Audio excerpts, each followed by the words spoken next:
mau tanya, ada yang tidak hadir gak hari ini? Ada beberapa. Siapa? Najwa sama Aida. Kenapa Najwa sama Aida?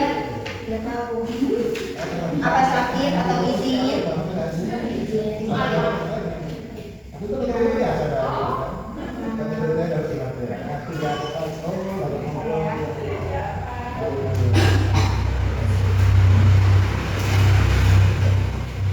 Ibu ada pertanyaan nih. Kalian biasanya kalau semisal lagi enak-enak tiduran, main handphone malam-malam, pernah nggak sih tiba-tiba mati lampu atau mati listrik? Nah, saat mati listrik itu ruangan jadi gelap nggak sih? Kalian bisa melihat benda di sekitar kalian nggak? Kenapa nggak bisa melihat?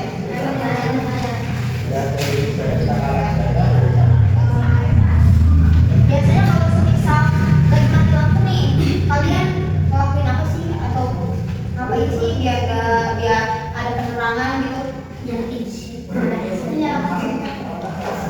Nah, jadi kita melihat itu ternyata butuh cahaya. Nah, ibu punya pertanyaan lagi. Apakah cahaya aja cukup buat kita melihat? Cukup nggak? Nah, terus gimana sih proses mata kita melihat suatu benda? Ada yang tahu nggak? Ya, nggak ada kan?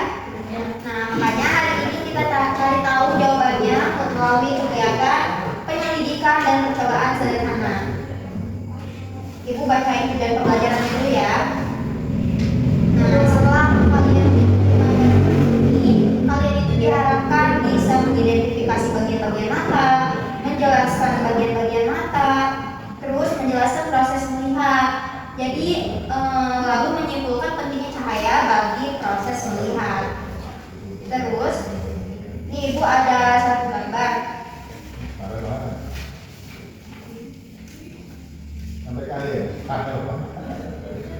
Nih, ibu ada pertanyaan nih buat gambar ini nih. Apa sih fungsi mata tuh? Kalian kalau bisa pakai mata itu buat apa nih? Nah, terus kalau semisal manusia itu tanpa cahaya bisa melihat gak sih? Kenapa tuh? Kenapa? Betul.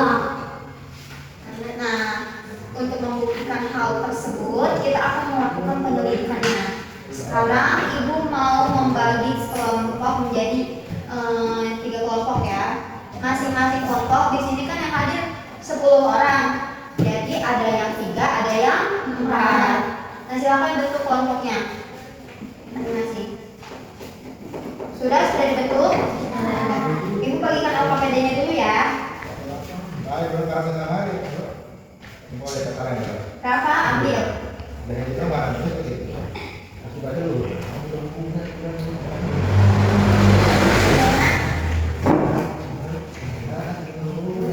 Bisa. Nah, untuk yang tadi mengambil LKPD-nya, ibu mau mereka itu kalian yang tadi maju ke depan itu jadi ketua kelompok ya. Di situ kan ada apa ya? Rumusan masalahnya. Nah, kalian bawa alat tulis ya? Bawa. Kalian nanti di rumusan masalahnya itu tulis kayak apa sih yang kalian pengen tahu, kayak kenapa manusia dapat melihat. Nanti kesimpulannya ibu meminta hasil semua yang sudah kalian tulis itu dipresentasikan ke depan. Tapi nanti ya setelah kita melakukan eksperimen, silakan ditulis.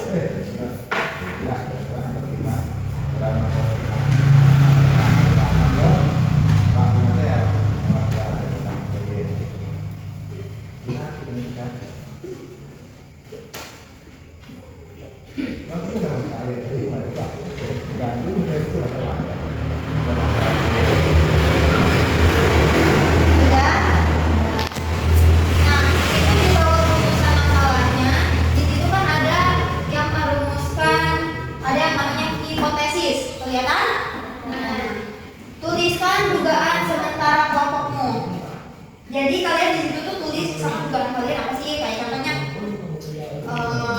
karena ada cahaya, karena mata menerima cahaya. masalah-masalah, kalian menjelaskannya atau mempresentasikannya di akhir pembelajaran. Silahkan tulis tadi ya, nanti prosesnya. Diskusi ya, jangan masing-masing.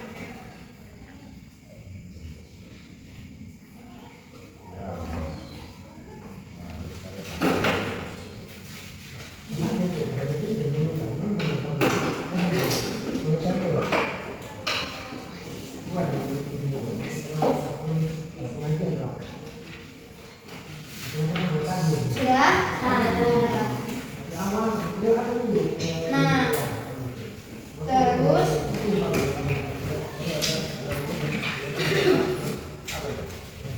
sekarang ibu minta kalian untuk memperhatikan. Ibu akan menunjukkan apa sih namanya, struktur mata lagi ya yang tadi sudah ibu tunjukkan pas di awal pembelajaran. Nah, di sini itu ada iris. Nah, iris ini adalah bagian mata yang berwarna. Nah, misalkan mata kalian ada yang warna biru, berarti itu namanya iris ya. Iris ini fungsinya mengatur banyak sedikitnya cahaya yang masuk. Nah, lalu ada yang namanya pupil. Pupil adalah lubang hitam di tengah mata. Jadi kalian bisa melihat itu ada pupil. Fungsinya mengatur banyak sedikitnya cahaya yang masuk atau masuknya cahaya ke dalam mata. Jadi tanpa ada pupil, kalian gak bakal bisa melihat cahaya atau cahaya juga bakal masuk ke mata kita. Lalu di sini ada lensa.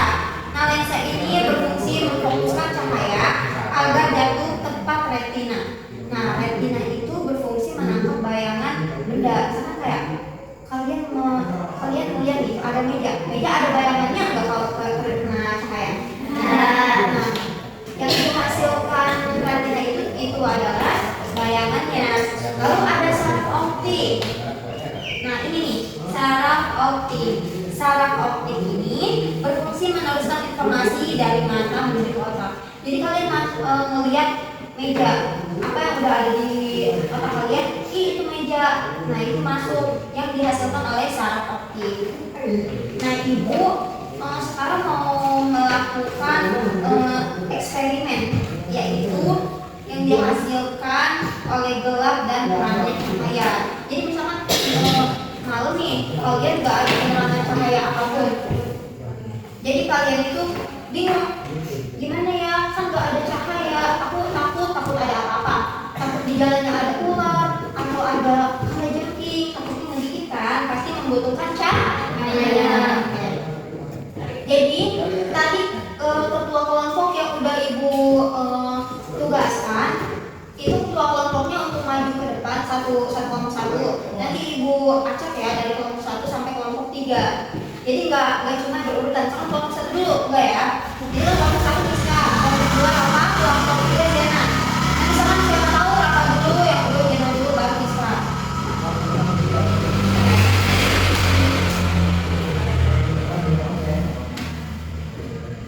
Ibu mau memasukkan lem kertas ini ke dalam situsnya. Nanti akan kalian lihat apakah tidaknya ada benda di dalamnya. Oke. Ibu boleh minta Rafa untuk maju ke depan. Jangan dibawa ya kayaknya.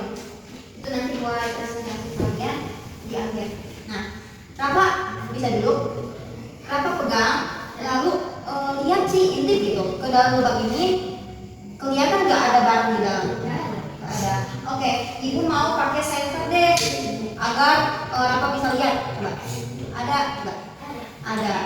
Nah, di situ Rafa setelah melihat perbedaan tersebut, apa sih yang bisa Rafa tangkap? Apakah kalau semisal barang di dalam dus itu tidak ada cahaya, apakah terlihat? Tidak. Oke. Jadi ibu minta Rafa untuk mendiskusikan hasil perbedaan tadi dengan kelompoknya. Jadi diskusi ya, jangan cuma mengerjakan sendiri. Silakan duduk lagi.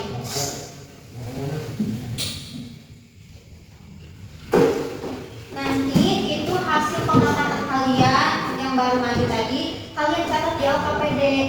Nanti ibu minta untuk dikumpulkan benar atau tidaknya, nanti ibu nilai, oke? Nah, silakan bisa maju ke depan.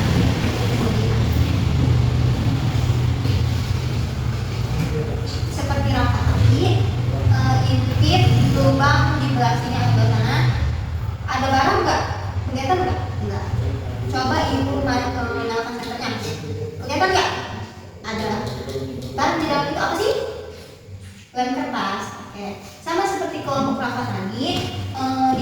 tuliskan lalu tulis di LKPD-nya ya, hasil dari pengamatan tadi bisa kerjasama dengan kelompoknya ya, dalam mengerjakan sendiri. Sama dulu.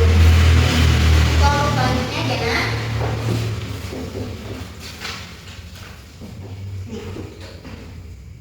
Nanti Jana lihat lalu amati. Oke, ada nggak? Nggak ada. Coba, ada. Kelihatan. Ada yang kertasnya kan? Nah, sama kayak kelompok sebelumnya ya Jana. Jana amati, Jana teliti dan tulis perbedaannya apa sih ketika tidak pakai senter atau tidak ada cahaya dengan adanya cahaya. Silakan diskusikan dengan temannya. Silakan tulis. Nanti ibu tunggu LKPD-nya hingga selesai ya. Silakan dulu. Silakan kerjakan ya. Ibu kasih waktu 5 menit.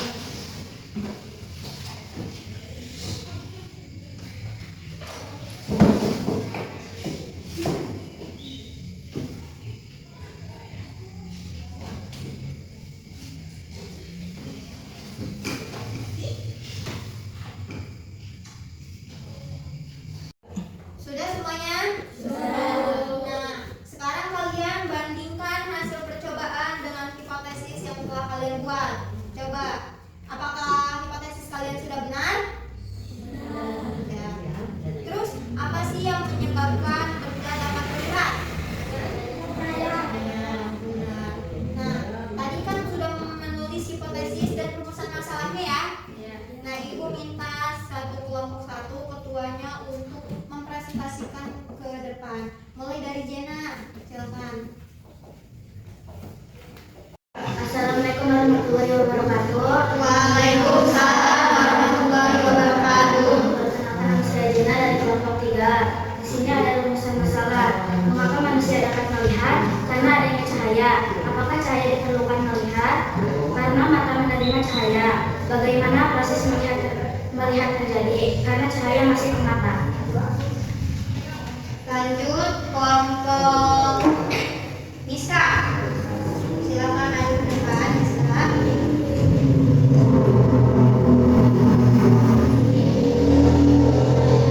Waalaikumsalam warahmatullahi wabarakatuh. Nama saya Rizky dari kelompok 2. Saya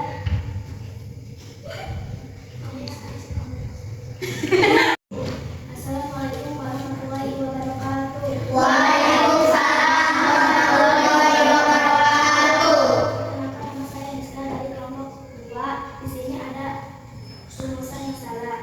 Mengapa manusia dapat melihat? Karena adanya cahaya. Apakah cahaya diperlukan untuk melihat? Karena mata menerima cahaya. Bagaimana proses melihat terjadi? Karena cahaya masuk ke mata. Lanjut kelompok selanjutnya.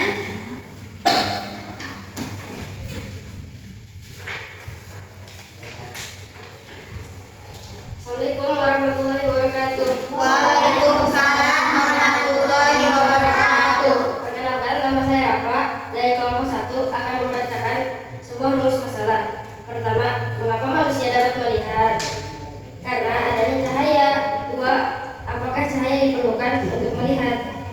Karena mata menerima cahaya. 3. Bagaimana proses melihat terjadi? Karena cahaya masuk ke mata.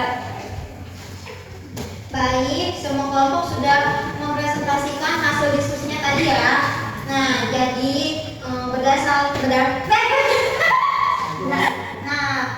semua kelompok sudah mempresentasikan hasil diskusinya tadi ya. Jadi berdasarkan hasil percobaan, kita dapat menyimpulkan bahwa cahaya sangat diperlukan dalam proses melihat. Kalian juga butuh cahaya kan? Butuh. Nah, jadi proses melihat terjadi sebagai berikut nih. Dan di bawah LKPD ada nih, kalian bisa lihat, boleh dilihat.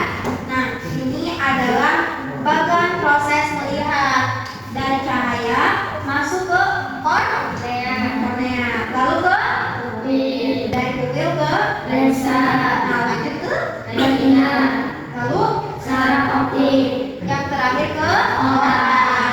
Nah, ketika cahaya yang dipantulkan benda masuk ke mata dan diteruskan ke otak, kita dapat melihat benda tersebut.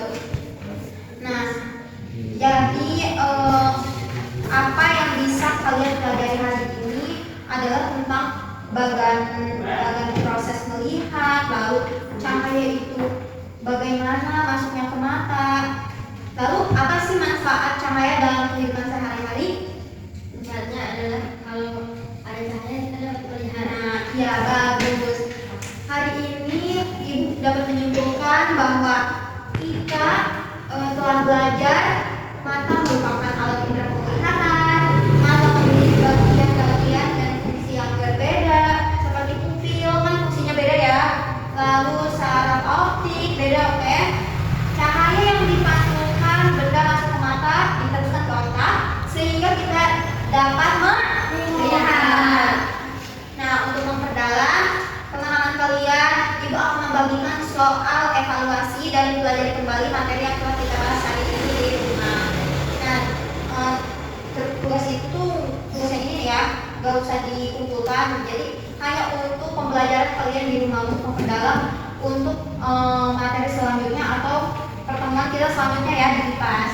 Nah, terima kasih atas kerjasama kalian hari ini. Kalian sungguh luar biasa bisa memahami materi yang Ibu kasih. Mari kita akhir pembelajaran dengan mengucap hamdalah. Alhamdulillahirobbilalamin. Baik, silakan ketua kelas untuk memimpin doa.